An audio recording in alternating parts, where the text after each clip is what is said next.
Hello, fellow Patriots. Toni, CEO of Audit the Vote PA. Welcome to the Audit the Vote newsroom. We have a very, very special show for you tonight. I cannot wait to share this young lady with you and her story. It is one of the most, if not the most, gut-wrenching J6 stories that I have come across since in this crazy journey that we've all been on together over the last 3.5, almost 4 years. But before I do that, I'm going to ask you to like, share, and subscribe this video. Please share this video, especially tonight. I'm going to give you a quick update on the election integrity things that we've been doing here in Pennsylvania. Obviously, it is just me tonight. My co-patriot, Karen Taylor, may end up popping in on us. But if not, she has been running around the state doing hand counting demonstrations, getting people trained how to hand count paper ballots, because one of Audit the Vote's main initiatives right now is to push to go back to hand counting paper ballots to get rid of electronic voting machines. And we're trying to remove the obstacles at the local level and the officials that say that we can't do that by training people and having demonstrations. And so one of the things we just did actually last week was in my county, Beaver County, where I live in Pennsylvania. We were able to do a presentation in front of our county commissioners of what a hand count would look like and make the argument for it. And it was received very well. Then, of course, the following week at the county commissioner meeting, they did make the announcement that they are going to renew the contract for the voting machines. They made that public announcement. So we're trying to get some positive political pressure at the local level on that, so we can hopefully get them to at least put some type of hold on it, if nothing else. And also, if you're in Pennsylvania and watching this, let me encourage you that we did get new machines in the fall of 2019, and it might just be, at least our county was on a 5-year contract.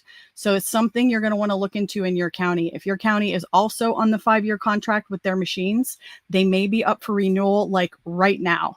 And now would be the perfect time to get in there and get a meeting with those local officials and at least try to get them to put it on hold. And again, Audit the Vote, we're happy to help in any way. So auditthevotepA.com is the website. But please share this, because the young lady that I'm going to introduce tonight has an incredible story, not necessarily in a good way. It's gut-wrenching to hear what she's been through, but I also believe that the Lord is going to use her and her husband for a purpose that maybe none of us can even see just yet. But it's wild how her and I connected. I met her a few weeks ago. I was in Fredericksburg, Texas at Patriot Academy for their National Leadership Coach Congress event, which was amazing. That's where her and I met. For those that maybe don't know, I also work for Patriot Academy. I'm an ambassador for them with Rick Green and David Barton and the likes, and what they are doing in building a campus in Texas that's going to be the epicenter of rebuilding the Republic and saving the Republic is nothing short of phenomenal. And so I went to that event as a worker, since I work for them. And Sarah, that's how I met her. So this is a week-long program where what Patriot Academy does is they put people through legislative simulation. That's the main objective of this, what Leadership Congress, or in my case, it was Constitution Coach Congress. Or if you're a military veteran, you can go to the Military Veteran Congress. You get to write a bill, and you literally get immersed into the process of what it would take to get that bill from a piece of paper to a committee, to get it argued in the committee, to take it to the House floor where it gets argued. Like, how do these bills actually, what is the process? You get to run through all of that. It's an entire week. They have incredible speakers. We got to hear, our kickoff speaker was Pastor John Amachukwu, he's the big black guy pastor who's running around the country reading in front of school boards the pornographic material that's in their own books, reading out loud, and having school board members go, "Oh no, you have to stop reading that." Well, it's in your library. We got to see him, plethora of others. It was an amazing week. But the first day that we were there, they put you in groups of people, and you do this activity called Campaign in a Day. So in addition to the legislative simulation, they want to arm you with as much information about the political process as possible. And they bring in a group called American Majority that does this little simulation. It's like 3 hours you get thrown into what is it like to run a political campaign. From you have to pick a candidate. It's literally like you do your own little skit. You pick a candidate. Here's your platform. You have to come up with social media ads. You have to come up with a elevator pitch, do a radio show. And then the groups, after we all split out into groups, because there's like 200 students, and I think there were 100 military veterans and coaches that were there, the groups go against each other. So there's a Democrat, there's a Republican. Of course, the committee that Sarah and I were in, we were a Democrat, which makes it even harder sometimes to actually play along. Nevertheless, I'm in this committee. It's the first night we're there. And I noticed that she's not really, she's just not paying much attention. And wait till you see her on screen if you haven't yet. We're going to play a quick intro video before I bring her on. But she's gorgeous. She was in a bright blue pantsuit. It was beautiful. You know, her hair's done, her makeup's on, and she was absolutely stunning, but she just didn't look like she wanted to be there. And so I was kind of like, how did they get her to come here? She looks so like she doesn't really want to be here. And when I started finding out her story, you realize why. But so when we were all done with the campaign in a day activity, just because I'm a friendly little bugger, I just kind of like moved my butt over to her and thought, well, let's see if we can make a friend, find out how the heck she got dragged here. So just started asking a couple quick questions. And before I do that, a shout out to my colleague from Patriot Academy, Colleen Woodward, my incredible colleague who convinced Sarah, and Sarah came with a friend, Joey Lynn Maceros, who I'm going to also get on our show here at Audit The Vote Newsroom to tell her story. She has a completely different story, but Joey Lynn is kind of how Sarah got introduced to us in Patriot Academy and just this whole mishmash of people coming together. Is that Colleen is responsible for making sure that Sarah and Joey Lynn were able to come to Coach Congress. Sarah started having just life stuff get in the way. She's got a plate more than full with what she's going through. But Colleen, I believe the Holy Spirit worked through her and she was able to get Sarah convinced to come in the first place. And then I feel as well that the Holy Spirit worked through the rest of us and sat me next to her and said, let me get to know this girl, because as soon as I just asked her, where are you from? How'd you find out about this? What are you hoping to get out of it? Within 5 minutes, my jaw was on the ground from what she was telling. Her story is just mind-boggling. And it's disturbing to see where we are as a nation and how weaponized our federal government really is. And she is literally living proof of that. And she's going to share, we're going to unpack this. We're going to share her entire story. I'm going to ask questions. We're going to do an intro video here in a minute before I bring her on. But soak this in, share this, because if you're like me, listen, I'm watching these political ads. We're in the heat of battle right now with presidential election, probably the most important consequential election that we've ever had in certainly my lifetime. And we're getting ads from the other side that are painting January 6th as something it's totally not. They're calling people insurrectionists, and they're trying to make it look, controlling the narrative and making it look like it was completely violent. And she is living, walking proof that it is total the opposite. And so I want us to be able to counter the narrative that we're getting with our maybe family and friends that are on the other side of the aisle. You know, today I feel like we had kind of a shot in an arm win with the RFK endorsing, dropping out and denouncing the current, I don't even care, endorse Trump, denouncing the current regime that is the wild lunatic left-wing Democrat Party. For a Kennedy to come out and denounce that and then say, I'm with Donald Trump, and my producer backstage just told me that there's a Trump rally and he came out on stage with them. I got to watch that. I can't wait to see that. Pivotal day. Very, very good information, but we've got a big battle on our hands to win over the hearts and minds of those 40% in the middle that still aren't sure. And then, of course, there's, you know, the issue of potential fraud and all the different ways they can manipulate the election, which tonight is not about. But if my producer could be queuing up the intro video, it's a 6-minute intro video I wanted to play for those that do not know Sarah. I cannot believe her and I haven't crossed paths before this. The more her and I talked and we got to know what connections she's had, who she's already talked to, I jumped into save the world mode when I heard her story and like, I got to help this girl. How can I get her connected? Come to find out she has a lot of the same connections, more in some cases than I do. And so, but for those of you that are like me, that she hasn't hit your radar yet, that's okay. Here is Sarah's intro video, and then we'll bring her on. Thanks, Joel.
Despite audio and video evidence showing former Tennessee Sheriff's Deputy Ronald Colton McAbee did not assault a police officer on the Capitol steps of January 6, as alleged by prosecutors, if you listen to the audio as you watch the video, you find out he was helping a Capitol policeman who was down.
Let go of your boat.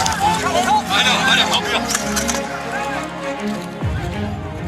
Let go of your boat. I know, help you.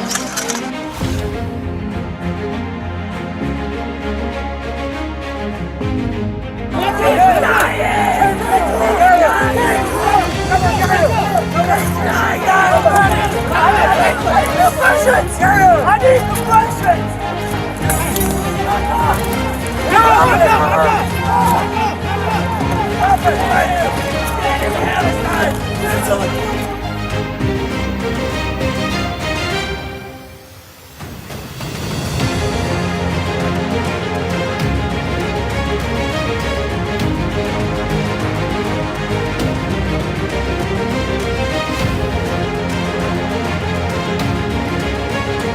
Thank you! Fuck you, asshole! Fuck you! Fuck you! Thank you!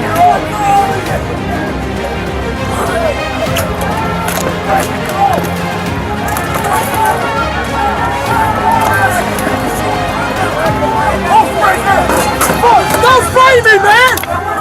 I'm not freaking hurting anybody! That's his wife! What? That's his wife! That's it? I'll see my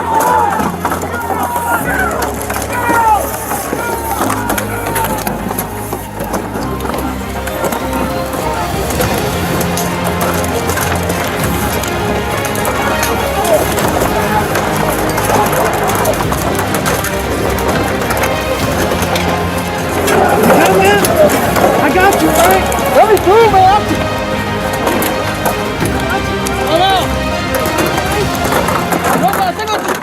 Fucking shoulder!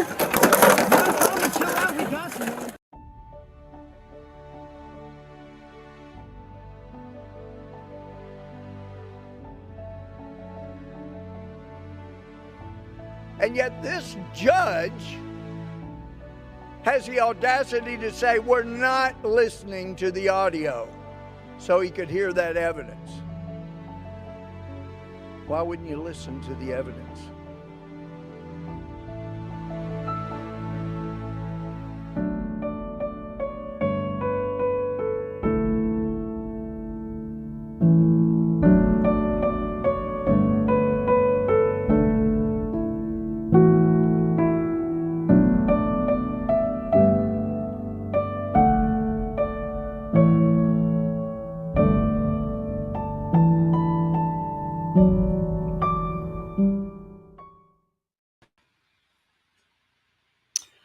All right, I'm already emotional. Tears welling up in my eyes. I haven't seen that video. That's a first. Holy cow, do we got to share that out? Please share this video right now, you guys, right now. If you care about the future of our country and us getting this federal government that is completely weaponized, dismantled, we've got to get this girl's story out. I'm getting emotional already, Sarah. Oh my gosh. Welcome to the Audit the Vote newsroom, Sarah McAbee. It's good to have you here. Oh, she's muted. Hang on, girl. There you go. You're good. We're good now. Oh, thank you so much for having me on and for allowing us to share our story. You know, it's a horrific travesty of justice. And you're absolutely right. This story does need to get out because not only, you know, I believe my husband's the poster child for January 6th, but it is hard to sit here and watch this video 1,325 days later from January 6th. Every time I watch that video, you know, it just brings back an array of emotions. And that's why I say I will never stop being proud of my husband's actions that day. Amen, girl. Amen. And so, Sarah, a little bit to the end of the story before I just let it rip, because this is just, you have got to hear her story, is that when I was in Texas in Patriot Academy, once I got to know who she was, and again, my little save the world, I got to get her introduced to Rick Green. We got to get this girl on stage. We got to get her story out. And so she did get to speak actually the last day with Joey Lynn Maceros. Again, not to take anything away from Joey Lynn. She has a crazy story too. We'll get her on to tell. But Sarah, we got her to tell the story that she's going to share with you guys live and in person to the coaches and the military veterans in Fredericksburg. And Rick Green I've never seen him that shaken, visibly shaken, tears in his eyes. All of us, was just so powerful. And then we had her on the Coaches Corner call this past week. Patriot Academy for Constitution coaches have a weekly call on Thursdays where she got to share her story again. And unfortunately, that's not public. And so I just felt really led, like, I've got to let this girl let it rip, and we got to get it out as many platforms as possible. She has already been in documentaries. She's in the War on Truth that Salem Media has put out. I still, Sarah, cannot believe how in the world you and I have not crossed paths. But even though I don't think God's timing, I have questions about his timing. The word says it's perfect. So we're just going to go with it and see what happens. But I want her to share with you all what she shared that day at Patriot Academy campus in Fredericksburg, and then also on our Coaches Corner on Thursday. So Sarah, just go ahead and we'll go back and forth, and I might jump in and ask some questions, but I want you to have the floor. Absolutely. No, you ask great questions. And because I tell this story all too often, this is my fourth time telling this story today, but I appreciate the platform because it's a conversational setting. And I think it's important because I have told this story for the last 3 years. It's important to have a new set of eyes on it, to ask questions, because I have unfortunately forgotten more than I will ever remember about this entire process. And so, you know, we were just your average American family. I married my high school sweetheart, and he was a law enforcement officer. I worked in the corporate world, and we were your all-American family, white picket fence lifestyle, you know. And we were in Nashville. We moved to Nashville to be close to family, and had just finished building a home in November of 2020. And his January 6th story actually starts a little bit before January 6th, because on December 27th of 2020, he was held over at work and was on his way home, and he was about 5 miles away from home and fell asleep, and he ended up rolling his truck 12 times. And he should have never made it out of there alive. The gentleman who watched the entire thing happen from his living room window said it literally looked like the Dukes of Hazzard. And when the car finally stopped flipping, he just looked dead in the window. And he was like, I was calling 911, and I walked out there, and he had already busted the door open to get out. And he was just yelling. He said, my shoulder's broken, my shoulder's broken, and ended up going to the hospital. And really, that's the only reason he was able to go to January 6th, because if not, he would have been working that day, you know. So you say you question the Lord. I also question the Lord and say, why did you save this man from a wreck, a fatal wreck, only for him to end up behind bars, you know, for 3 years and 3 years plus at this time. And so he had a chipped hip and a broken shoulder from that car accident. And so he was off work, and a friend at the time had invited him to go. And, you know, I just tell this part of my story. It wasn't a very popular thing in our household for him to go. I simply didn't want him to go because If you know a law enforcement officer, you know they don't like crowds. They always have their back on the wall. You know, they're surveilling the audience. And I knew there were going to be a lot of people there that day. I had been to a Trump rally before, and I knew how crowded it was going to be. And because of his injuries, I didn't want him to go. But, you know, in a marriage, you pick and choose your battles. And so he went. And I really didn't talk to him much the day of the 6th, because other than briefly in the morning before he went to the Ellipse to hear President Trump speak, because when you are in a crowd of that size, you know, cell signals are jammed, and I heard phones were dying and, you know, stuff like that. And so I just went to work that day, just a normal day for me. And about the middle of the day, I was on the phone with my boss, and he knew that my husband was there, and he was a patriot. And so he had the news on, and he said, "Hey, have you seen what's going on in DC? Have you heard from your husband?" And I said, "No, not yet." And he said, "Well, how about we hop off this call and you go turn on the news?" And so I did. I went downstairs to the living room and I turned on Fox News. And about 10 minutes later, the news broke that Ashley Babbitt had been shot. And at the time, I just knew it was a woman that had been shot. And my heart just instantly dropped to my stomach, because I knew somewhere in that crowd, Colton was going to be there. And I knew how he was. You know, he had received life-saving awards in the past, being a law enforcement officer and rushing to aid, putting himself in danger. And so I really just didn't know what to expect. And I just started to pray. And about 5:30 Eastern time, I finally received a phone call from him. He was walking back to his hotel. And he, you know, kind of just walked me through everything. But he had said, "Sarah, I think a woman died." And I said, "But I thought you said you never went into he was like, I was trying to save her life." And I said, "But I thought you said you never went into the Capitol." And he said, "I didn't." And I said, "Very interesting. They haven't reported on anybody else dying that day other than a woman that had been shot." And, you know, he told me the rest of the story. And I will be honest with you, the story from that day, January 6th at 5:30 Eastern, is the same story he told on the witness stand 26 months after he was incarcerated, and the story he still tells today. Because when you stand in truth, you have nothing to hide from. You don't have to change your story. You don't have to remember the details that you said. And he came home on the 7th. And we really didn't think anything about it. At the end of January, we did know that he was on the FBI wanted list, but we had spoke to somebody who was in the Department of Justice, and they said, "Just don't worry about it. They are putting everybody. They're taking videos, people's cell phone videos, and stopping frames. Everybody was being put up there." They were every week at the 3-letter agencies in Washington, D.C. They were sending out newsletters, basically emails saying, "Do you know this person? Turn this person in. You know, if you have a tip on this person."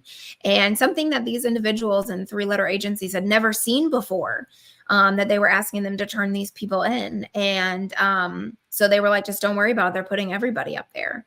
And, you know, we really didn't think about it again. And unfortunately, I left for work on August the 13th of 2021 to go out west for work. And little did I know that that would be the last time I saw my husband for 597 days. Because on August the 17th of 2021, they apprehended him as he was walking into work. And I received a phone call. I was trying to get a hold of him that morning. I couldn't get a hold of him. And with him being in the car accident before, I was getting a little nervous. And I reached out to my mom and I was like, "Mom, have you talked to him?" And she was like, "No, the last time I talked to him was last night." And so I was like, "Well, I'm not going to pester him, you know." And I waited an hour and called again. And then my phone call was forwarded. It only rang twice, and then he sent me to voicemail. And so I was like, okay, well, he at least has his phone. Little did I know that that was the FBI that forwarded my call and then turned his phone off because I was trying to get a hold of him. And I would say about 25 minutes later, I received a phone call from an unknown number, and I answered the phone, and they said, "Is this Miss McAbee?" And I said, "It is." And they said, "This is David with the FBI. We have apprehended your husband, and we are about to raid your home."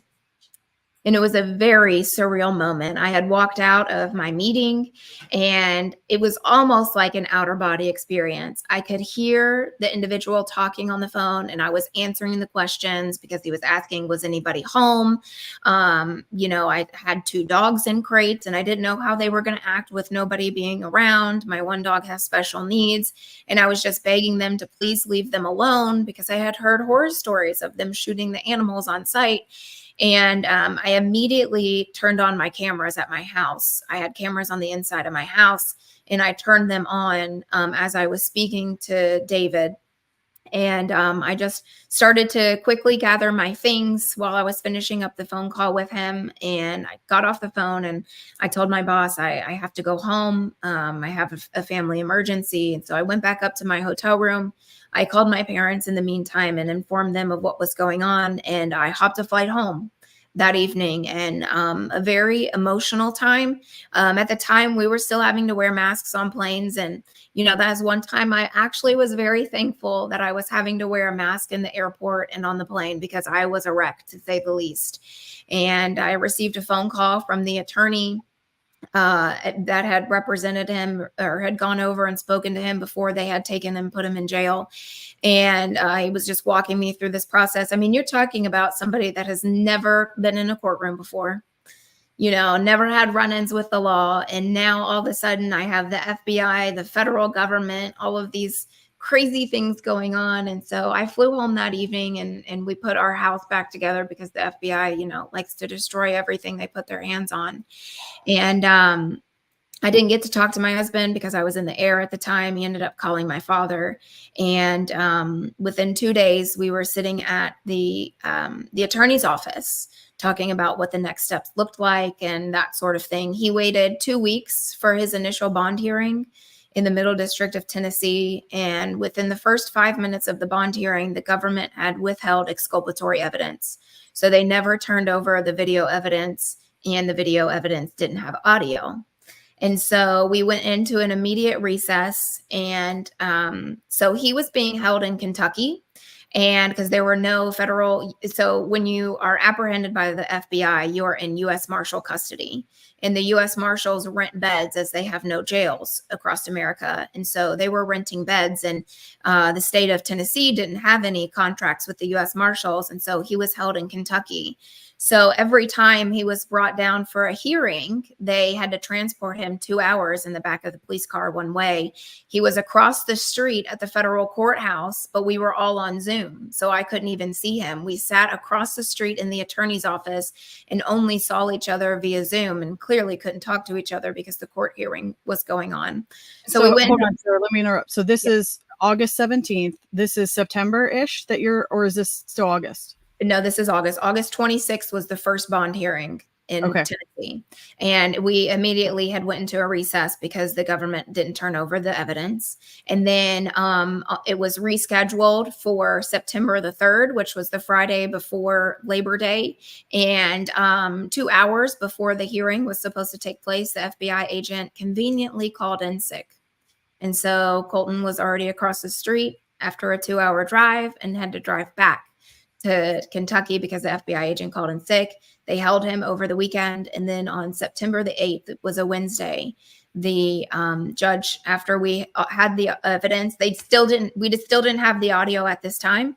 They just were going through the evidence. And, they never said that he was a flight risk ever. That was never a question, but they said he was a danger to the community. And I just remember the judge saying, after, the arguments on both the prosecutor side and the defense side, we had character references there to speak on behalf of who he was as a person. And I just remember the judge asking the prosecution, they said, so you're telling me that from the time this man was born until May 26, 2021, when they finally identified who he was, you had nothing on this man? Or excuse me, to January 6th, you have nothing on this man? No. From January 7th, to May 26, 2021, when somebody finally tipped off the FBI of who he was, you have nothing on this man? No. So you tailed him for almost 90 days. You followed him, you followed his wife to the grocery store, to church, to work. You went past their house, you sat outside and surveilled them, and you had nothing. You didn't pull him over on a traffic violation. You didn't pull him over for and apprehend him. You just decided to do a pre-dawn raid on August 17th. Correct. We have nothing on him. And so they're saying, so now the judge says, so now you're trying to tell me he's a danger to the community. I just don't believe it. This man is granted bond pending trial. Right. The legal system appears to be kind of working. Okay. Yes, and he did say it's not my place to judge him on his actions, but we're talking about this judge didn't have the audio. This judge only had the prosecution narrating frame by frame of what we just watched a few minutes ago. And he still said that, and in my opinion, this judge, Judge Chip Frensley out of the Middle District of Tennessee, has been the only person in this judicial process to do his job and uphold constitutional law. And I was excited. I thought he was coming home. And I just remember our attorney looking at me and said, don't get too excited yet.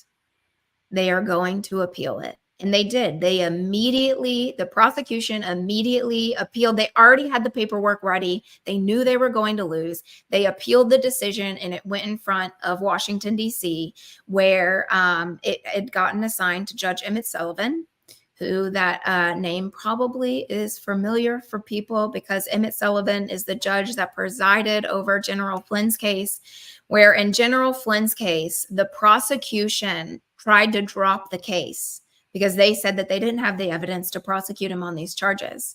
And Emmett Sullivan said, no, we are moving forward with this case. You got to wonder what they have on that guy, right? Hearing what he did to your husband. Like, what do they have on him?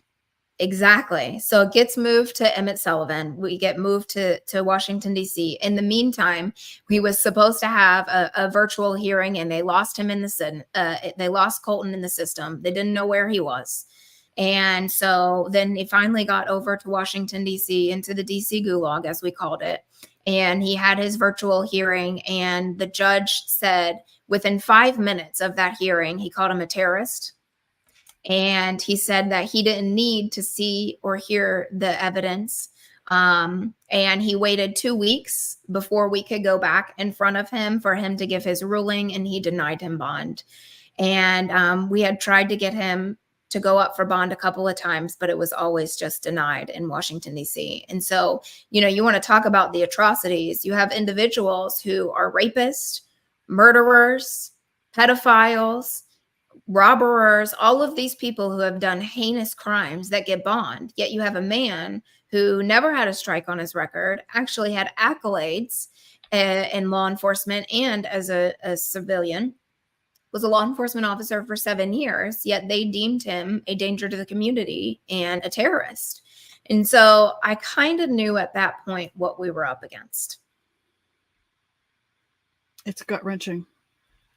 It is. It's horrific. And that was just the beginning stages of what, unfortunately, we had to go through. And so, like I said, we had gone through the bond process a few times, still always back in DC. And at one point it had gone to the appellate court. And I don't remember when that had happened. And the appellate court, so the way the appellate court works, for people that don't know, is it goes in front of a panel of 3 judges, and all the judges have to decide what it is in front of them. And there was a judge that said that, so going back to, you all saw what the video was, his charges are every time he went to pick up Officer Andrew Waite, the officer that was lying on the ground, they charged him with assault with a deadly weapon because he was wearing motorcycle gloves that you could buy off of Amazon for $17.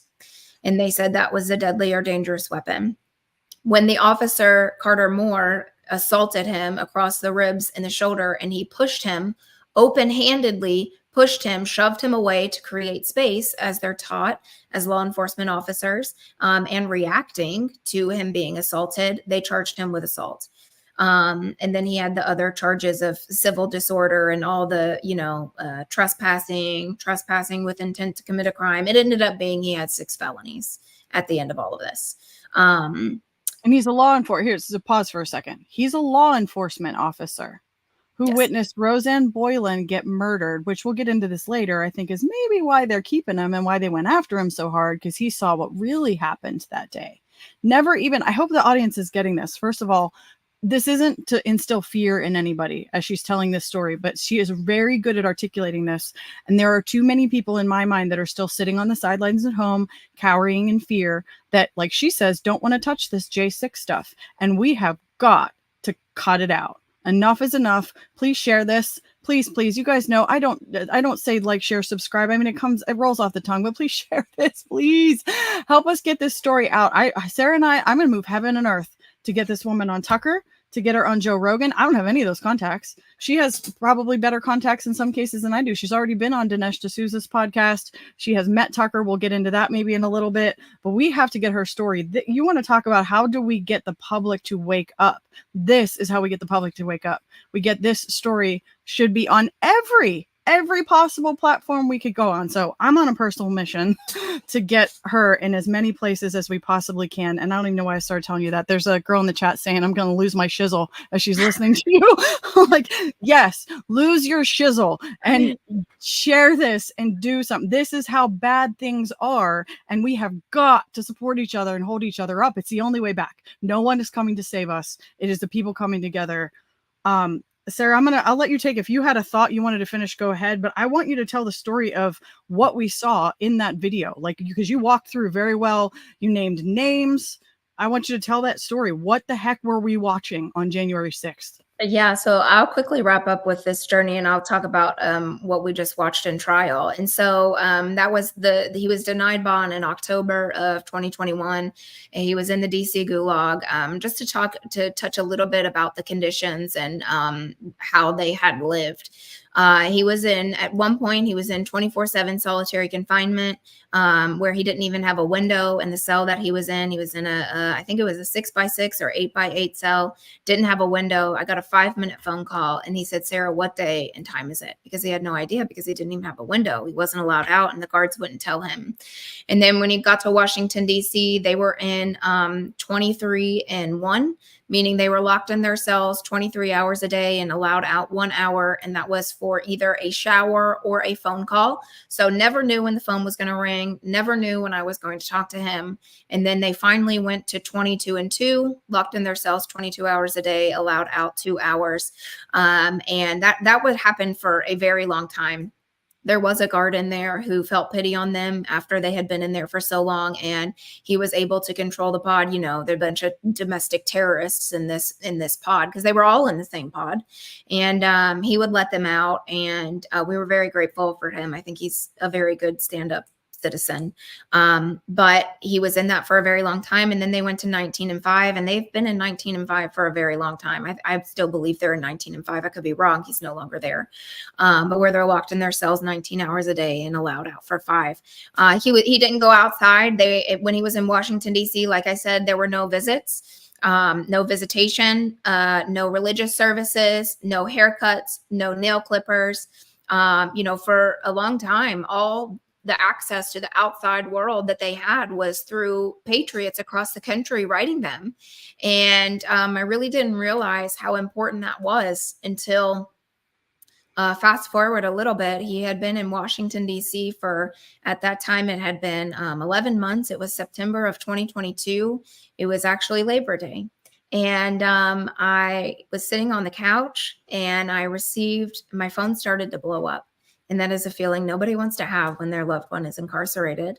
And I got word that he was assaulted by Lieutenant Crystal Lancaster. He had walked out of his cell, so he was in 19-5. And so he was in his cell. What's the name of the officer that assaulted him? Say it again. Somebody write this down. Lieutenant Crystal Lancaster. Where's he from? It's a woman. She's from Washington, D.C. She's from Washington, D.C. Okay, somebody write that down. Keep going. And she was actually banned in that pod. She was not allowed to be in there because of issues that she had with January 6 defendants before. And now, mind you, they are in Washington, D.C., where I would say 99% of the guards are African-American. And I don't mean African-American like you and I know African-American. I mean from Africa.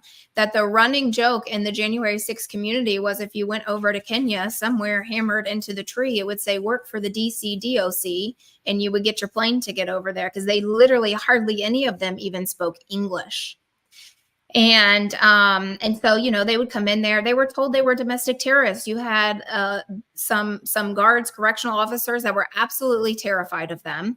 You had ones that would come in that would wreak havoc on them. They would call them white supremacists, domestic terrorists, insurrectionists. They called because most of the individuals are white Christian men, they would walk in and they would call them crackers. I mean, everything that you would not want to be called, white supremacist, all of that. And so they had issues in this facility for a very long time. And on September the 5th of 2022, in the holiday season, because it was a holiday, admin staff is never there. And so it's kind of free reign of the facility. And so Crystal Lancaster walked in there and was causing problems just about the individuals that were in there. But he had walked out to get medication. He was taking oral medication. The nurse had walked in with the medication cart. And now, mind you, he had been in that particular unit, in that cell, since October of 2021. So 11 months later. And he had walked out of his cell to go take oral medication from the medication cart. And she told him to put a mask on. And he said, no, he wasn't going to. And so he walked around her and she tried to entrap him in getting closer between him and a chair. And he brushed by her arm where her sleeve was. And she yelled at him saying that he had assaulted her. And he turned around and said, excuse me. And she said, you assaulted me. And it ended up escalating. He walked over to the medication cart to get his medication. She tried to tell the nurse to refuse his medication. And he asked the nurse to take his medication. The Crystal at that point had pulled out her can of OC spray, which is like bear mace pepper spray. And she sprayed him in his face. And so then he is yelling at her. He's getting away from her. He's walking away from her. And at that time, she had called in for backup. And there was another officer that came in and was handcuffing him and talking him down. And as he was handcuffing him, he had his hands behind his back. He was telling the officer that he needs 2 cuffs because of his shoulder injuries from when he had played college football.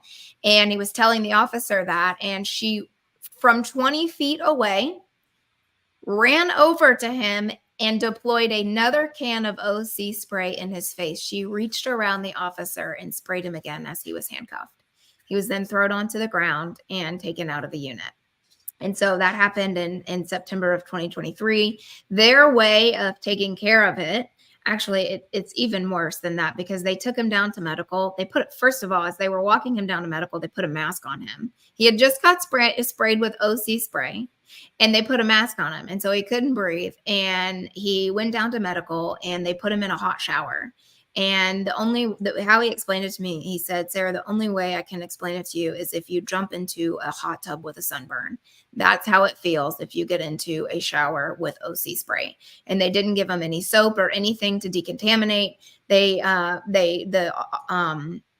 medical doctor there had cleared him and they put him back in the unit along with 3 other individuals. And they took them out of their cells, did not allow them to have anything that was in their cells. And they put them in the upstairs unit where they didn't have any CCTV camera footage, which also was very disturbing because there had been true physical assaults in the night from officers going into individual cells.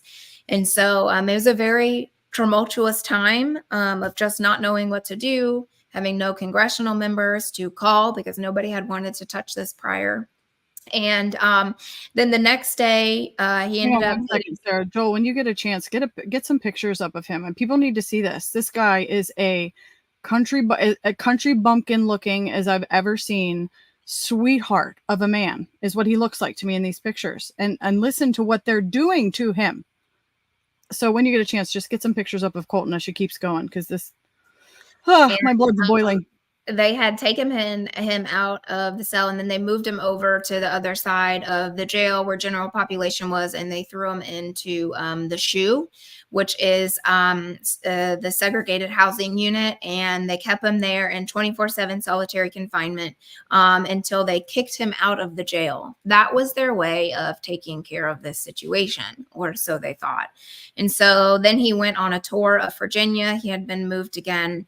Now, mind you, all of this is pre-trial for a man who should have been deemed innocent of the charges against him. And at that point, he had been moved 6 different times to, or he had, yes, been moved 6 times to 7 different facilities.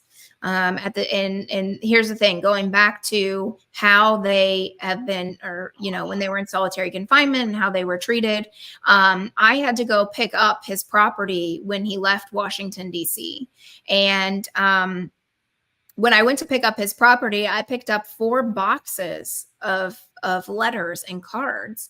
And I really didn't realize the power of writing a letter to these individuals until I got that box. And I just remember him saying,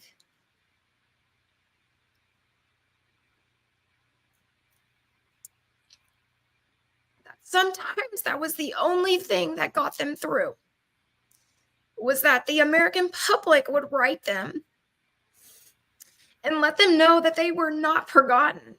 Oh, God. And, you know, they ended up in Washington, D.C. because they held so many guys there. I think at one point there were 75 January 6th defendants there. They ended up having to hire another mail person because they received so much mail. And, you know, something so simple of writing them and letting them know that they're not forgotten and that you're praying for them. And something so simple as putting a stamp on an envelope and sending it literally got them through some of the darkest times of their life. Unbelievable. And I think that's where all of this stems from, right? Is we could go into the organizations and stuff, but it all goes back to the January 6th defendants. They stood in the gap for us on January 6th. They went to Washington, D.C. on their First Amendment right to air their grievances with their government over a stolen election. And when has it ever been a problem in America to say, hey, I have a question? That's all they did. They went. And President Trump said, peacefully and patriotically, make your voices heard. They went down to the Capitol. And a lot of people don't know, but that's when the election was being certified. And all they wanted to do was encourage their representatives to send it back to the states, send all the evidence back to the states and have them look at it. And if you go to the timeline and you look at the way January 6th happened, when chaos started to break out, they had already gone through Alabama. They had already gone through Alaska. And Arizona was on the floor. And that's when they had to stop because they didn't want what happened in Maricopa County to come out. And that's when all chaos broke out at the Capitol. And that's when they stopped the session. And that is why, in my opinion, they wanted it to be worse than what it was. But that's why all chaos broke out at that time. So we can talk about that in a minute. Going back to that, we finally went to trial in October of 2023. So 26 months later, we had finally gone to trial. And the whole reason they had offered him a plea deal for 7 to 9 years. And he refused to bend a knee and say that he was guilty of something that he wasn't guilty of.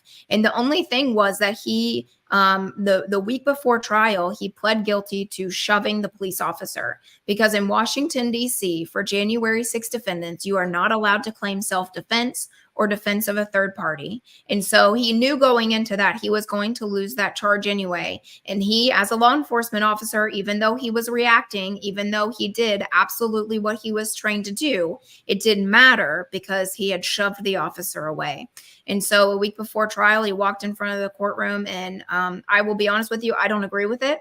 I don't think police officers should be able to hide behind a badge and be able to beat somebody with somebody not coming in between them.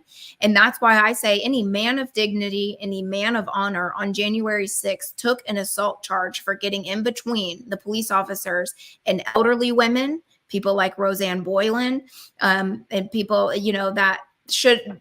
The police officers were wailing on people, and individuals couldn't stand by and watch that happen. And so they got in between them. And same thing in Colton's case. And so he went in and pled guilty for that charge, but saying, you know, I will accept what I have done wrong. And in my opinion, it wasn't wrong, but in the court's eyes, it's wrong. And so a week later, we ended up going to trial on all the other charges. So let's talk about the evidence.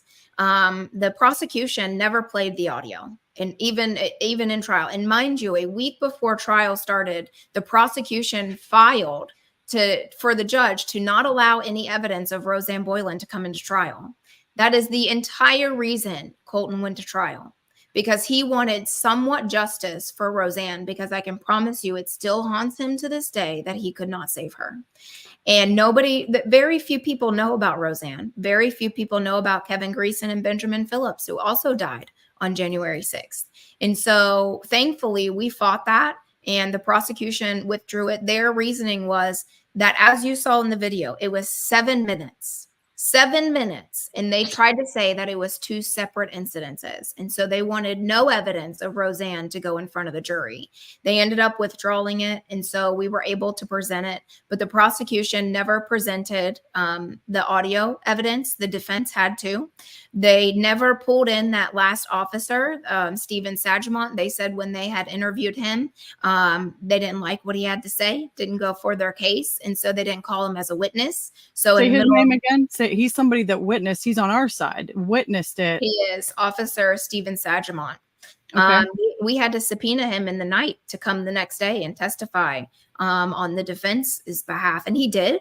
And he took the stand and walked through the video evidence of exactly what had happened. He did thank Colton for his help. But when Andrew Waite, the officer that was on the ground, when Andrew Waite took the stand, Andrew Waite, and for people that really don't understand the legal process, the prosecution walks you through what your testimony is going to be before you take the stand.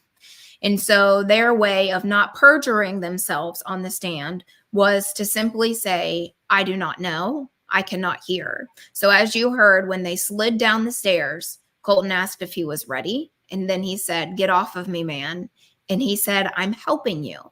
And the officer said, I know, help me up. So we had that audio pulled out. It was played in front of the jury time and time again. And Andrew Waite sat on the stand and said, I can hear myself say, get off of me. And I can hear me say, I know, help me up.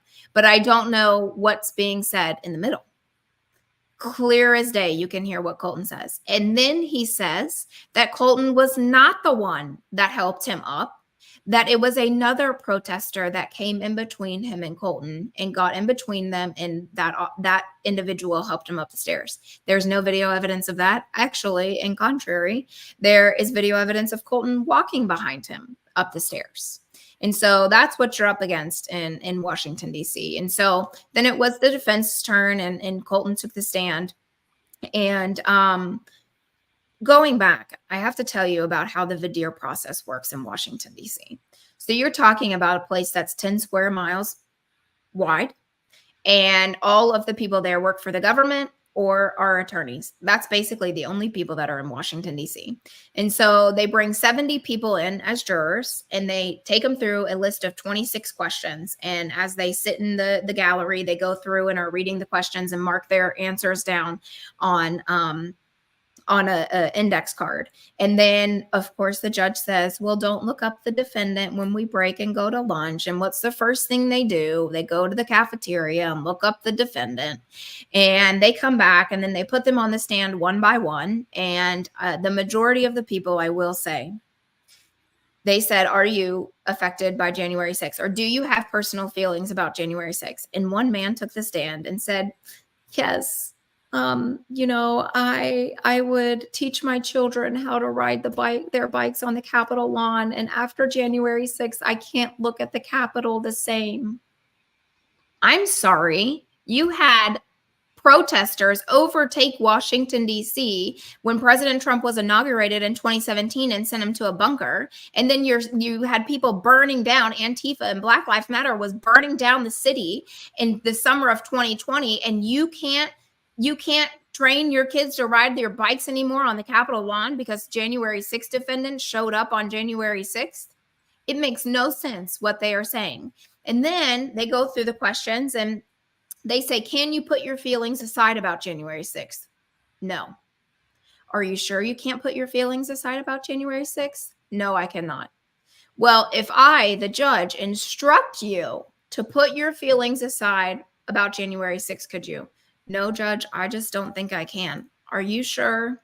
I mean, I guess I could try. Okay, you're sitting on the jury. I am not joking that those are the people that are sitting on the juries deciding the fate of January 6th defendants. There was 14 of them that sat on ours for two alternates. And we had 4 or 5, I can't remember the exact number, of people that had sat on a jury a week prior. So now they are recycling jurors. And we go through the trial process. And I will say at the very end, so for people that don't know, you have the prosecution that does closing arguments, and then the defense does closing arguments, and then the prosecution goes one more time before the jury will break for deliberations. And in that, the prosecution went, the defense went, and then the prosecutor went one more time. And at the very end, she said, now mind you, hold on, I have to go back and tell you about what the prosecutor did. From the very beginning, they said that Colton had brass knuckle gloves. Mind you, I told you those were motorcycle gloves from Amazon that were bought for $17 that are not illegal in Washington, D.C. However, brass knuckle gloves are. And so through every memo that the prosecution had ever wrote, in every hearing, they had called them brass knuckle gloves, and they even did it in front of the jury. They had lied about the evidence. And so the prosecutor, the last thing that she says before that they break, she says, well, maybe he did try and help an officer. Maybe he did try and save a woman's life, but that does not change the facts of the case. Excuse me, those are the facts of the case. And then the jury broke and went into deliberations, and they deliberated for 2 days. On the second day, the prosecution sent back evidence that was never admitted into trial. And the only reason we knew about it because the jury had a question. And so they couldn't figure out why the evidence they had in front of them didn't match the evidence on the screen. And so they had a question, and we filed immediately for a mistrial. And the judge said, I'm not going to grant your mistrial, but I am going to bring each juror back in one by one and ask them to unsee what they saw. And he did just that. And do you know that all 14 jurors said, of course, Judge, we can unsee what we saw. 2 hours later, they came back guilty on all charges. Are you, my audience, if you're not sick to your stomach yet, something is wrong. Not that I'm trying to make you puke, but this is absolutely third world country. This is not America. And this is why when people say, why should we bother? They're going to rig it anyway. There we go. Right here. This is why. You bust your rear end. You do whatever you have to do because duty is ours, results are God's. And she is a walking example of why I will never give up. And I'm encouraging everybody that is watching this to never give up. I'm already getting text messages from people, Sarah, that wanna. I don't know why what we're seeing looks like there's like nobody watching, but can't be accurate. I'm getting text messages from people saying they want to help you get. We got to get this girl to Elon Musk, Tucker, and Joe Rogan, and Dan Bongino, and anybody else we can think of that her and I are going to talk about who she has tried already. We have this right here needs to just go viral, absolutely viral. Do you want to answer that question? Did Colton consider? I don't know what a bench trial is, Sarah. You probably do. Yeah, so he had 3 options. He could take their 7 to 9 year plea deal. He could have a bench trial, or he could have a jury trial. Bench trials are much harder to overturn in the appeals court because you have to prove that the judge was wrong. And most of these judges do not want their names on it. I do know of January 6 defendants who were denied bench trials, even after the government agreed, which is a constitutional right that's railroaded as well. Never heard before when both parties agree and then a judge says no. And that's simply because the judge does not want their name on the verdicts that come back. And so that was in October of 2023. He was then sentenced February 29th of 2024. So he had to wait another 4 months to be sentenced. And when he was sentenced, I really, it's just unbelievable. The judge literally, the prosecution went, the defense went. They didn't want us to talk about his accolades. So, he wasn't allowed to talk about the awards, the life-saving awards that he had received, wasn't allowed to talk about any of the awards that he won in high school or college, because we couldn't paint this man as a good American citizen. And so it was. I'll put his picture back up while she's talking, because people need to connect. I mean, that's what'll connect. Listen, we're emotional beings. Unfortunately, we don't make logical decisions. We make emotional decisions. And you got to figure out how to burn this in your brain so that when you get some opposition out there over the next few months, you don't quit. Keep going. So the judge literally read off of a piece of paper. And actually, I wish that I could have put 2 and 2 together at the time. But in the very beginning, the judge, and so we went in and we fought for 36 months, 32 months. I can't remember exactly what it was. That's what we were asking based on the charges. And mind you, a week before he was sentenced, the protester that did pull Andrew Waite's legs out from under him and down the stairs got sentenced to 30 months. I will say that again. The protester that pulled Andrew Waite's legs out from under him and down the stairs, where Colton slid down the stairs with him, got sentenced to 30 months.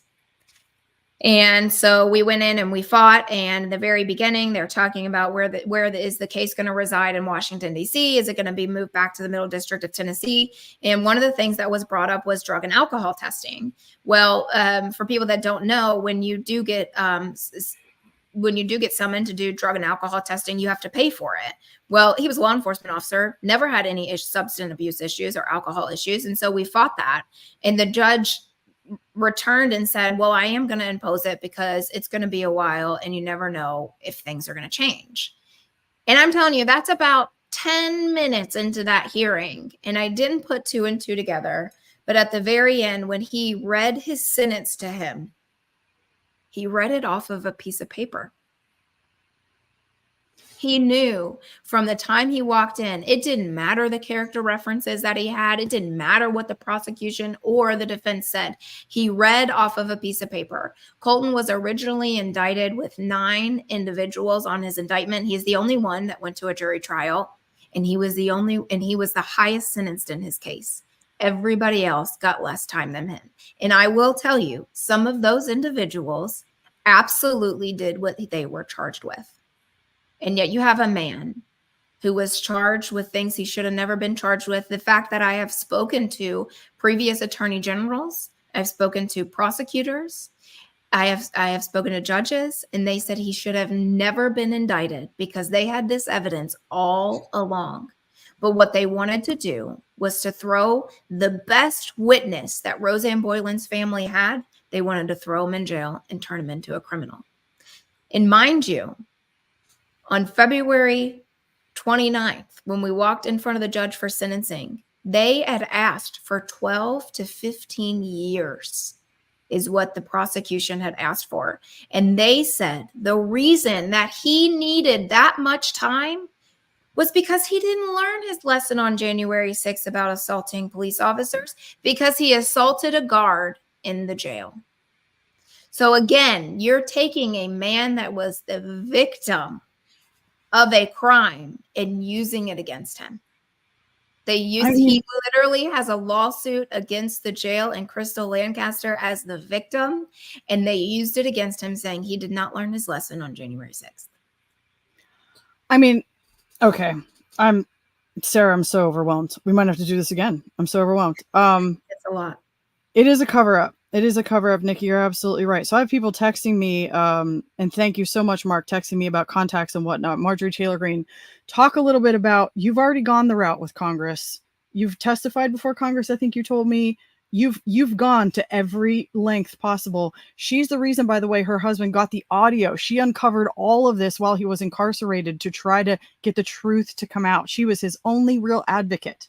So talk about a little bit about that, your experience has been. And no one's coming to save us, people. Not even Marjorie Taylor Greene, unfortunately. No, we come from the great state of Tennessee, and you think you'd have people like Marsha Blackburn and our representative, Andy Ogles. You would think you would have them in our corner, and we absolutely don't. I want to remind everybody that is listening, our representatives don't represent us. They represent their wallet.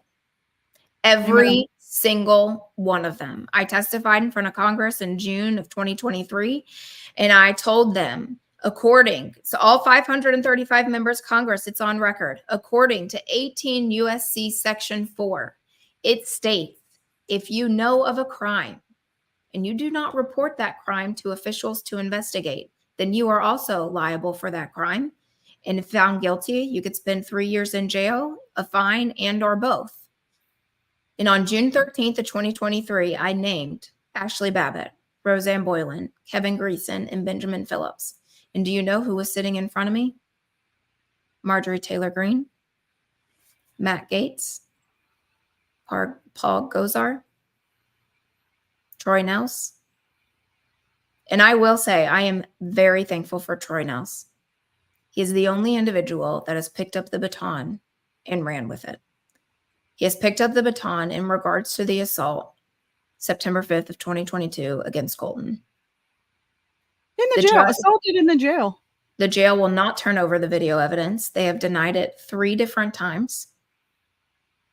They're going to have to in the lawsuit. But this is the stuff that they are trying to cover up. And I will say, we think we have people in our corner fighting for us. And I do understand Congress cannot walk in and open these jail cells and let these individuals out. But do you know what Congress can do? They can write legislation. You know what Congress has control over? The Department of Justice financials. They could say, we are no longer funding this. But instead, in July of 2023, they funded the Omnibus bill that had another $350 million for the Department of Justice to go after January 6 defendants. So I want to tell your audience that this happens because we let it happen. At the end of the day, we have sat idly by for far too long. The reason we are where we are in this country is because of apathy, which the definition of apathy is if enough good individuals sit back and do nothing, evil will reign. We are currently at that point where we have an evil regime running us, where they wanted to sit at the DNC this week and say, if President Trump gets in, he is going to weaponize the Department of Justice and go after his political opponents. Well, I'm here to tell you that they are, and they have been for a long time. There's 1,500 January 6 defendants in America. 250 of them still reside behind bars. They are still to this day doing pre-dawn raids on individuals' houses. We never had the opportunity of the FBI to call us and say, hey, we need to talk to you. You need to turn yourself in. Very rarely do these individuals have that opportunity. Instead, they are woken up at 6 a.m. with flashbangs thrown into their homes, poundings on the door, and their kids walk out of the door and have dots all over them. We are living in Marxism, and this, I am afraid to say, is not going to come to an end anytime soon. The only hope that we have outside of our hope and faith in the Lord is for President Trump to get in. But if we think we are going to walk to the ballot box on November 5th, and we have to, I don't want to. I can tell you, I'm walking to the ballot box and I'm voting for one man and one man only. That's it.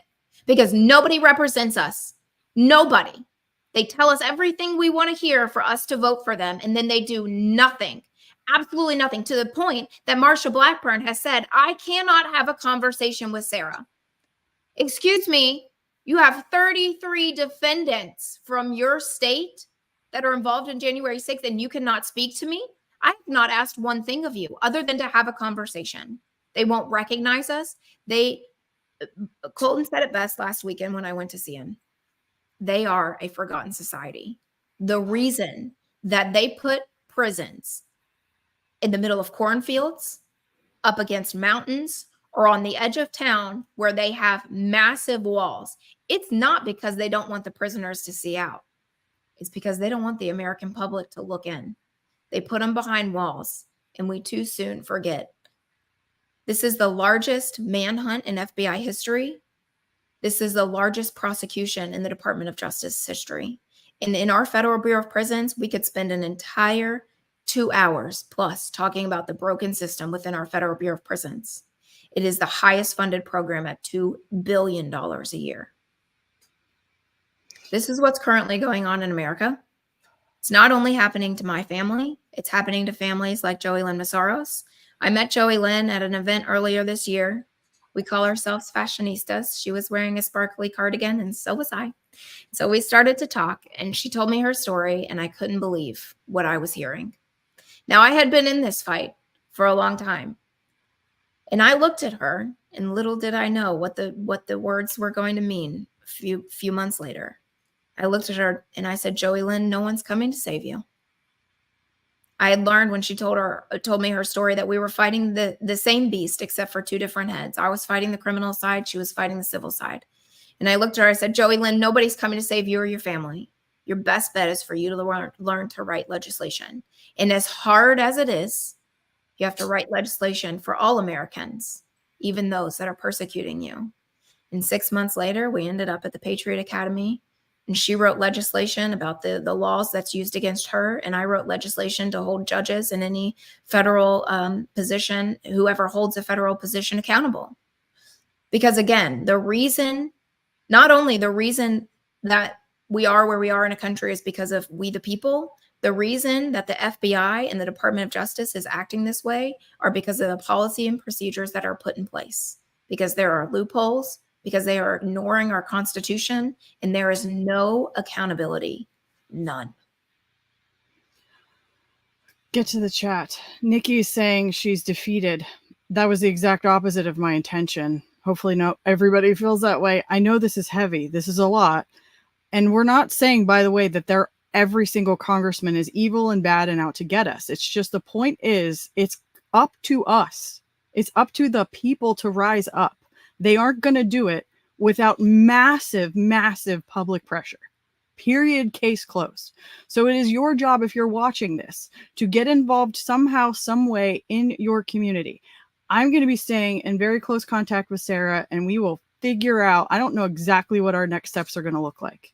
But one thing for sure, scrolling across the bottom of my screen. So not only is this woman, and by the way, this isn't a sales pitch. We're both in sales. This is us pouring our hearts out to the world. And so not only is she dealing with her own horrific situation and having to work multiple jobs just to make ends meet, now that her innocent husband has been incarcerated for years and has years left should President Trump not get in office or inaugurated in January and able to pardon these people. We can't wait on that, people. This has been happening for a long time. If you're waiting for him to save us, you've already missed it. Not saying that he can't do a lot of good or that I don't think that he's going to pardon the people. Absolutely. But for crying out loud, this goes so far beyond one man. It's disgusting. I hope you've got that from this. All that to say, not only does she have to fight for her own family's life, she started a foundation, a nonprofit called Stand in the Gap, to help other families that are dealing with the same thing. That is like the epitome of servitude, if ever I've seen it. And so what you can do if you want to help her right now is to go to her website, sarahmacabee.us. It's scrolling across the bottom of the screen. Take a look at her story. Share the living daylights out of everything. If you do nothing else, this would be a good call to action, Sarah. What if we all my listeners, made it a point to go on her website and share a different snippet on your social media every single day between now and the election? In fact, I might do that. I might set that as my goal, just because it's massive, the stuff that's on there. Or we share something. I don't know. I'm just, my brain is going in a million directions. People that know me really well, you know, the balloons are out of control. The colors are everywhere. And I don't even know what to, I'm trying the best I can. But look at this. She's already been on, scroll back up, Joel. She's already been on Dinesh D'Souza's podcast. She's been, Kyle Seraphin. I was going to ask you, did you connect with him? She's been on Bannon. Why don't you know about her? I cannot believe she and I did not cross paths. When we met in Texas, I was like, what, where have you been? How have we not crossed paths? She's already got War on Truth is a movie on her, but nowhere near the detail, I believe, that her and I just went through. And that's the detail. That's why she's got to get on Tucker. She's got to get on Joe Rogan. We have got to get her on some of these mainstream platforms so this story can be told.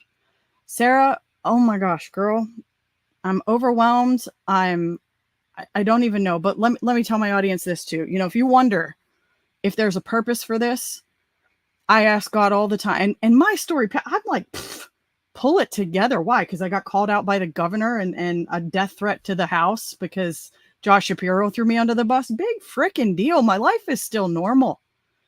She hasn't seen her husband in 3 years. I mean, I feel like such a sap. Like it's not a big deal.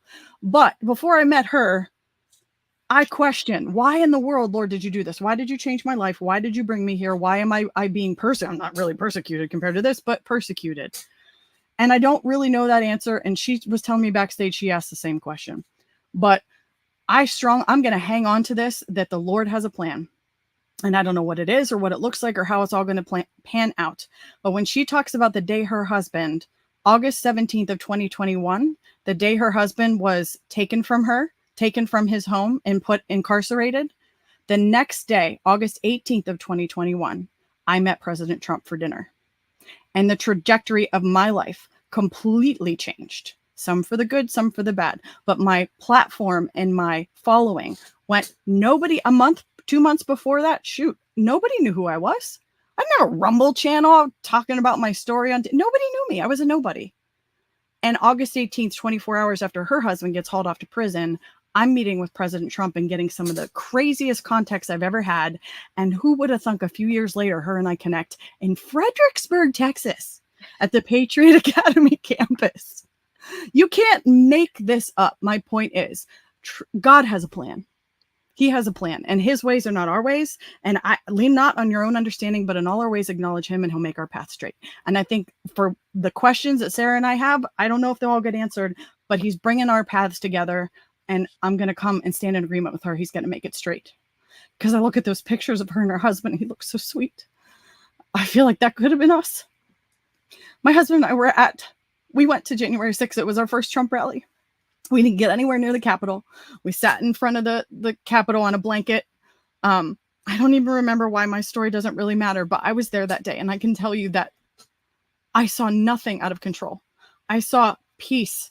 People praising and worshiping and people praying, and it was fellowship. It was peaceful. And I didn't even know that anything was going on nefarious until I got on the metro on my way home, and my phone starts blowing up with text messages with people. Are you okay? Are you okay? This is the biggest travesty. I used to say all the time, we're headed to Nazi Germany. It's 1930s Germany. We're already there. This is proof that we are already there. Look at them. Look at this. And how much more time does he have, Sarah, before he's, let's just say this doesn't go our way. How much more time does he have? August of 2026, he'll get out, and then he will serve another 3 years on probation. So that means when all of this is done, he will have sacrificed almost 9 years of his life. Not to mention, because I don't want to plant fear, but people that have been incarcerated in his situation, the trauma, that the Lord is going to heal him quickly. We are going to pray. So here's what you can do right now. Go to her website, sarahmacabee.us. Support her by sharing her story.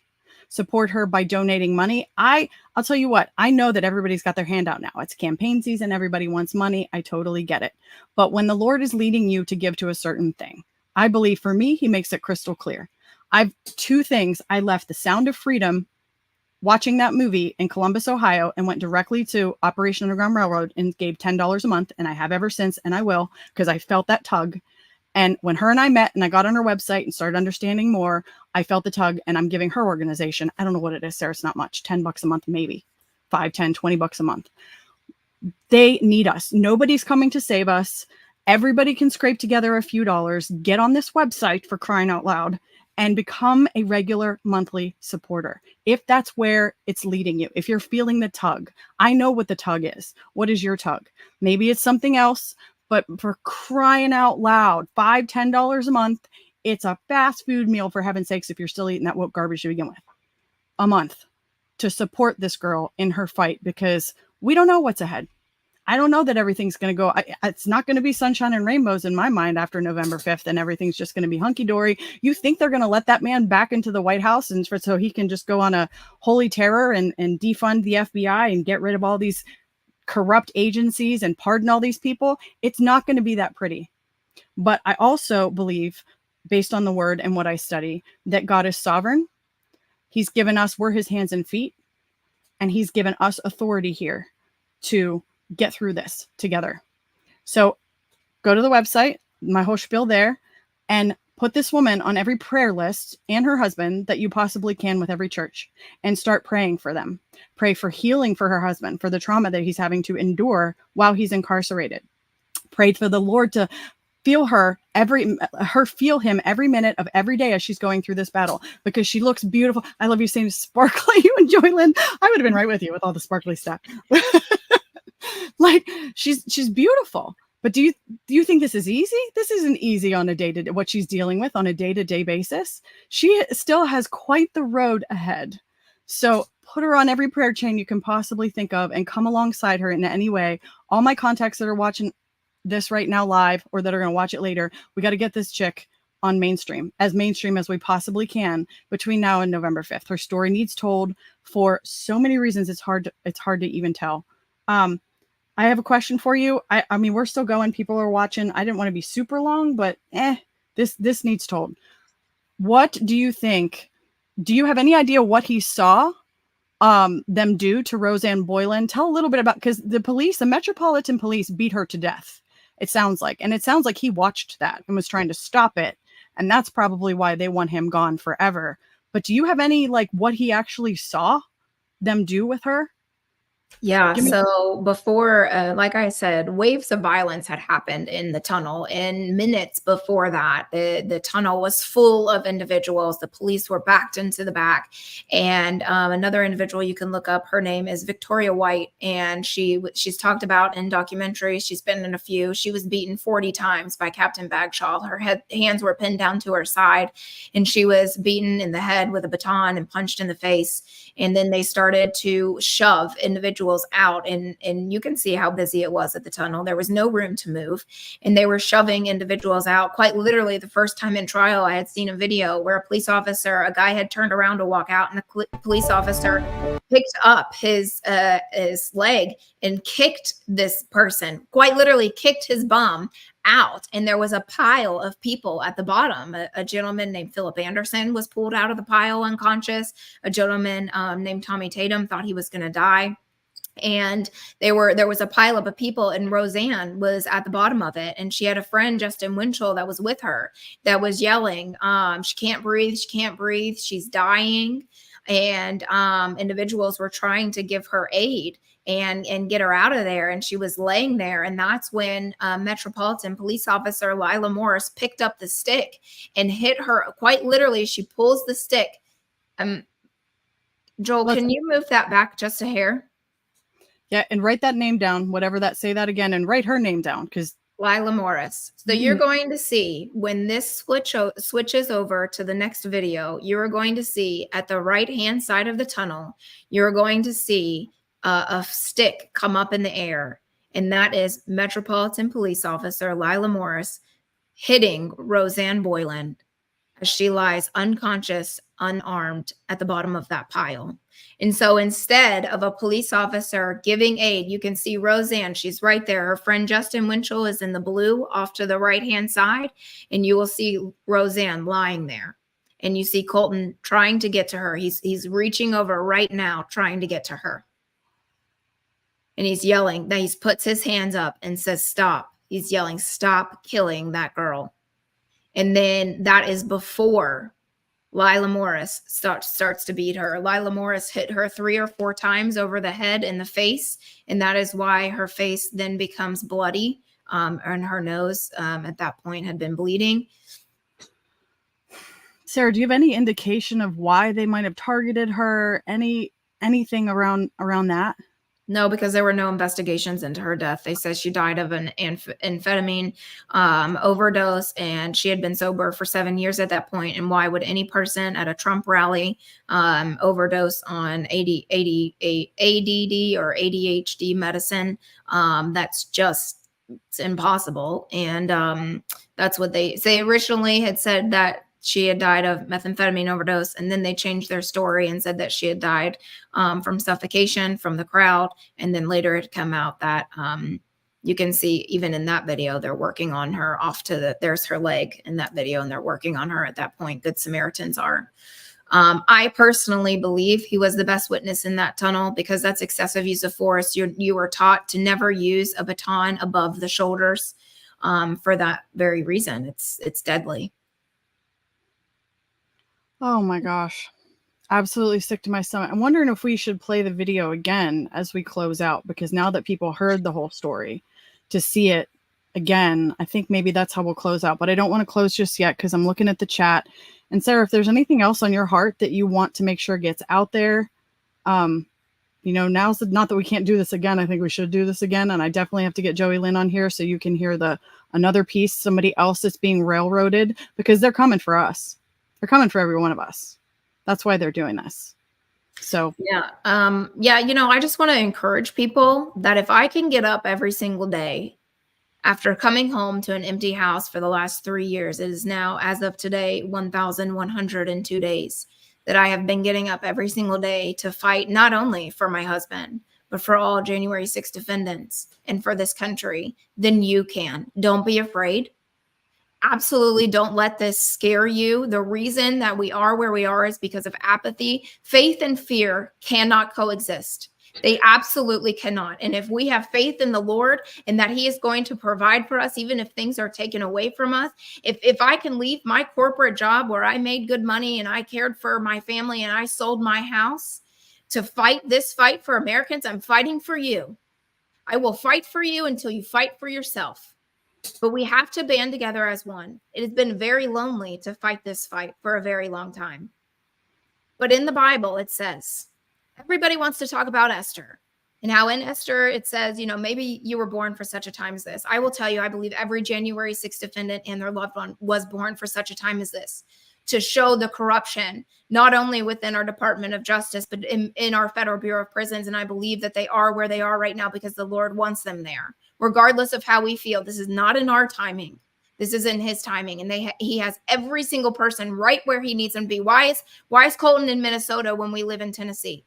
Makes no sense. It's outside of the realm, but that is where the Lord wanted him. Because actually we asked for him to go to Colorado because in being a law enforcement officer, it's very dangerous for him to be in prison with other inmates. And we asked for him to go to Colorado and the Lord said, no, he's going to Minneapolis, right outside of Minneapolis. Didn't make any sense. But we are thankful that he is where he is today.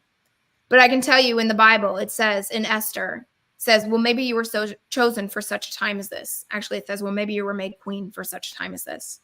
But the first part of that Bible verse says, if you are quiet, I will find somebody else to rise up and take care of my people, and you and your family will die, but maybe you were chosen for such a time as this.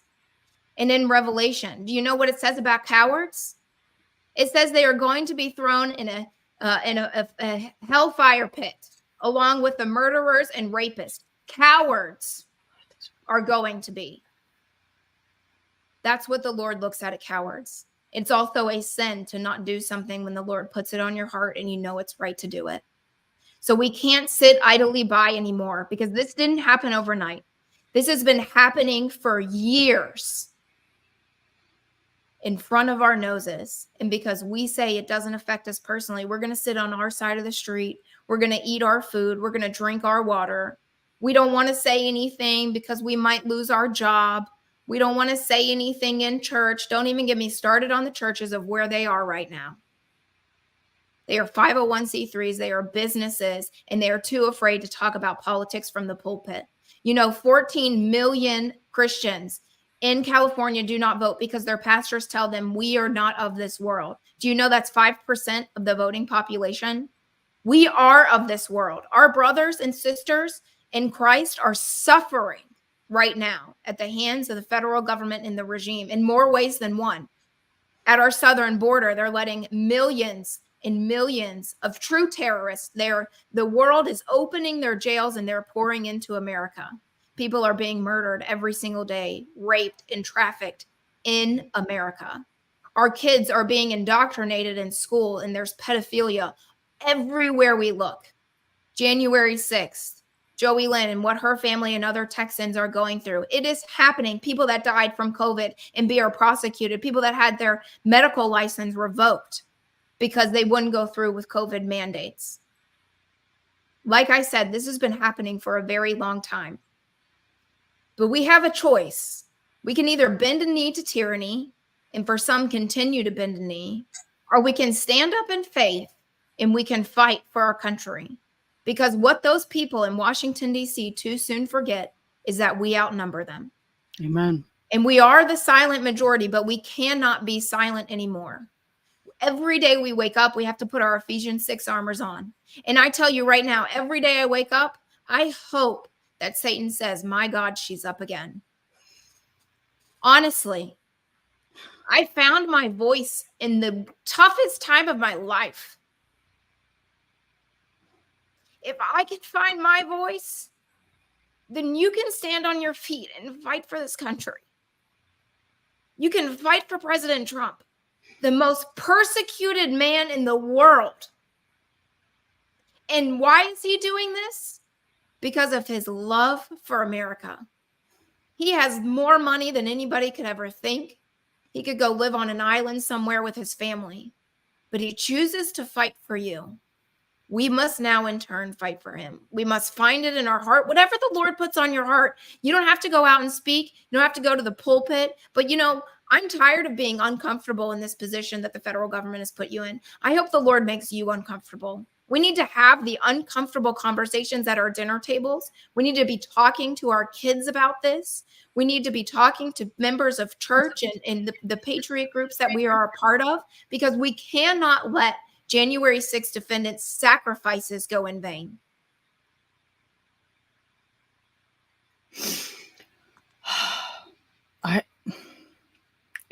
Why should you keep going?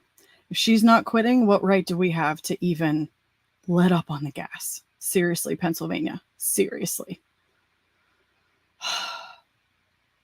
Sarah, you are an inspiration. I know that's not what you wanted, and that's not how it feels on a regular basis, I'm sure, but thank you isn't enough. Stick around. I want to play her video. Joel, cue that up. We'll end this broadcast with the video again. We played it in the beginning. Maybe some didn't see it. Now that she's told kind of the whole story, I'm sure I'll have her back. Her and I are going to stay very well connected, and we'll just see what the Lord has in store for us. But I think clearly, gosh, you make me look like and look how she's gorgeous. She looks like a Barbie doll, for crying out loud. If she can do this on a daily basis and keep going after everything she's been through, my gosh, we have no excuse. I have no excuse.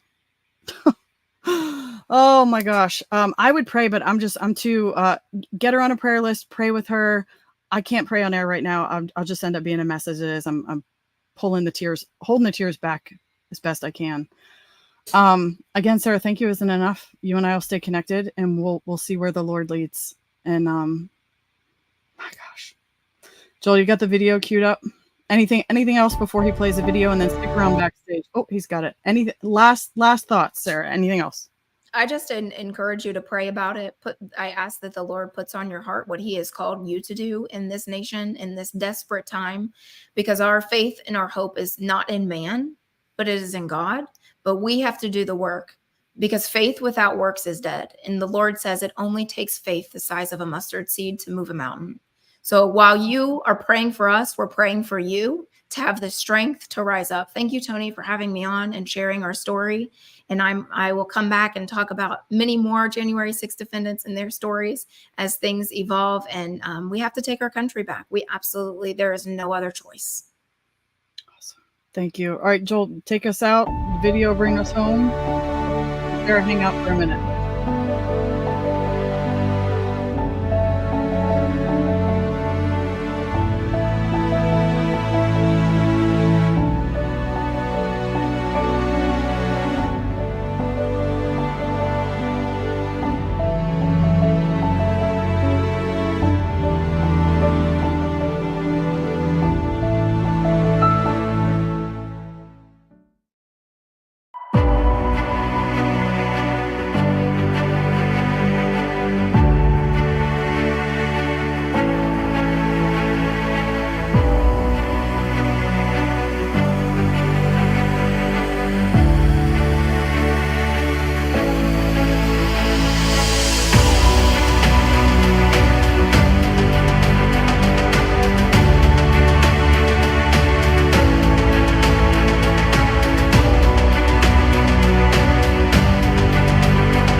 despite audio and video evidence showing former Tennessee Sheriff's Deputy Colton McAbee did not assault a police officer on the Capitol steps of January 6th, as alleged by prosecutors.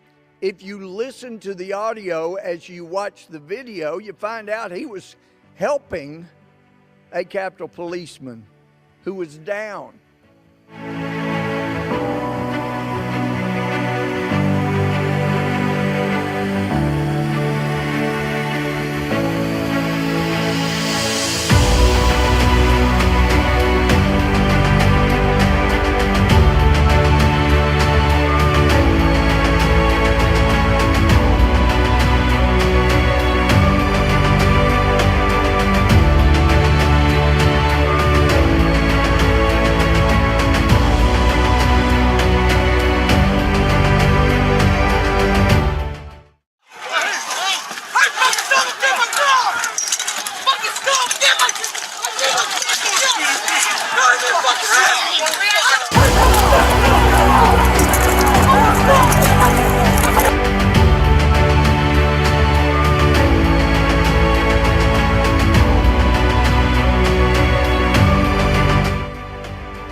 Let go of your hood.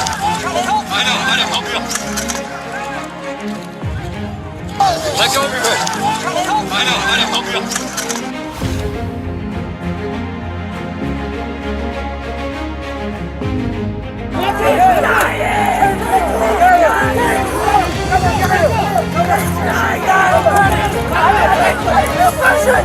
I need confessions!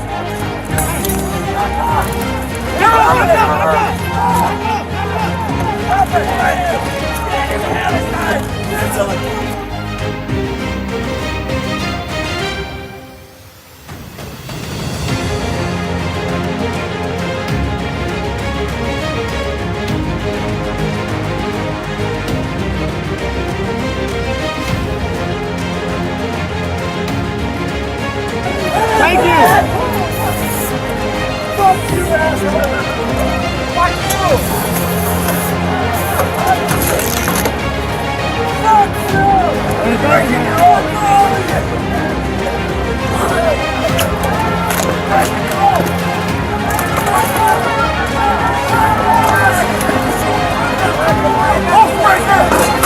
Don't fight me, man! I'm not freaking hurting anybody! That's his wife! That's his wife! What? That's his wife! That's it? Let's see what they are!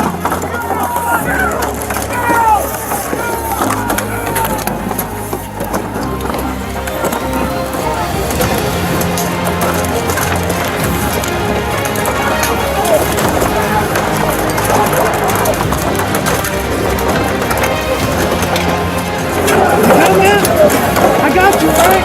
Let me through, man! Hello! I think I just broke my fucking shoulder!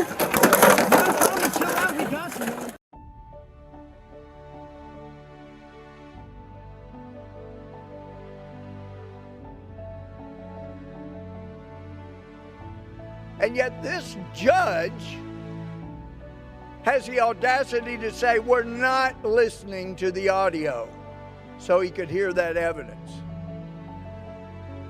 Why wouldn't you listen to the evidence?